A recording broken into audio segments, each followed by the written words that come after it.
बिस्मिल्लाहिर्रहमानिर्रहीम। अस्सलाम वालेकुम। टारगेट पॉइंट के साथ मैं हूं आसमा चौधरी। नाज़रीन, आज यौम दिफा है, 6 सितंबर का दिन है और पाकिस्तान को जब हम देखते हैं तो कहीं लिसानी तौर पर तकसीम है, कहीं मजहबी बुनियादों पर, कहीं फ़िरका वारियत की बुनियाद पर और कहीं नस्ली तौर पर तकसीम है। लकीरें वाज़ेह हमें दिखाई देती हैं। कहीं दूर जाने की ज़रूरत नहीं। गिलगित बल्तिस्तान को ले लें, वहाँ पे एक ख़ास मसलक को, एक ख़ास फ़िरके को शनाख्ती कार्ड देखकर मार दिया जाता है। कहीं दूर जाने की ज़रूरत नहीं। बलोचिस्तानी अगर हम चलते हैं तो वहाँ के हालात ये है कि बलोच तशख़्ख़ुस के लिए एक जंग जारी है और चीफ जस्टिस साहब वो ये कहते हैं कि मसला इतना नाजुक है, अगर इस पर ध्यान ना दिया गया तो शायद इससे पाकिस्तान की सलामती को खतरा दरपेश हो सकता है। हालात पाकिस्तान के आज का ही हम जिक्र कर रहे हैं, कहीं और दूर जाने की हमें जरूरत नहीं। कराची ही हम चलते हैं तो कराची के हालात ये हैं, वहां समझ नहीं आती, फिरका वारियत है, नस्ली तासुब है, इलाकाई तासुब है।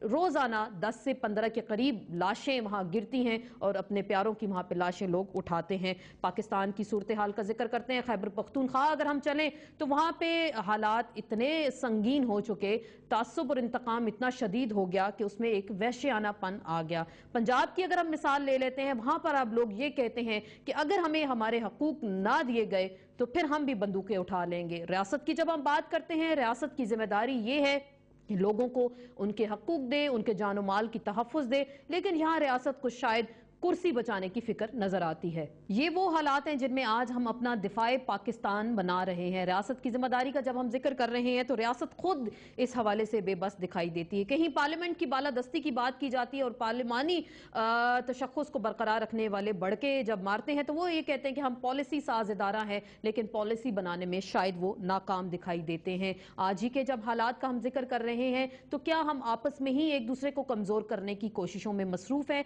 पाकिस्तान की जड़ों को खोखला कौन कर रहा है? क्या इसमें हम सब मिलकर इसके जिम्मेदार हैं? और हमारे हुक्मरान, सियासतदान जो हमारे हकूक का तहफ़्फ़ुज़ करते हैं, वोट के जरिए मुंतखब होकर इदारों में बैठते हैं, पाकिस्तान के लिए क्या कर रहे हैं? जब पाकिस्तान को शदीद किस्म के अंदरूनी खतरात का सामना है, बैरूनी खतरात तो चलें एक तरफ अगर हम रख दें, अंदरूनी खतरात तो ये है कि हमारे दिफाई इदारे, बड़े बड़े दिफाई इदारे इस वक्त महफूज नहीं हैं और उन पर भी आए रोज हमले होते हैं। तो क्या इस तमाम तर सूरत हाल में हमें कुछ मिलकर मुश्तरका पॉलिसी बनाने की ज़रूरत है, इकट्ठा होने की ज़रूरत है, या फिर आपस में मसलकों फ़िरक़ों में तासुब की बुनियाद पर तकसीम होते हैं? इसी पे हम बात करेंगे। एक मुख्तसर से ब्रेक के बाद हमें ज्वाइन करेंगे जमशेद दस्ती साहब, जनरल रिटायर्ड हमीद गुल साहब, सेनेटर शाहिद सैयद साहब से बात करेंगे, ज़ईम कादरी साहब से, एक मुख्तसर से ब्रेक के बाद।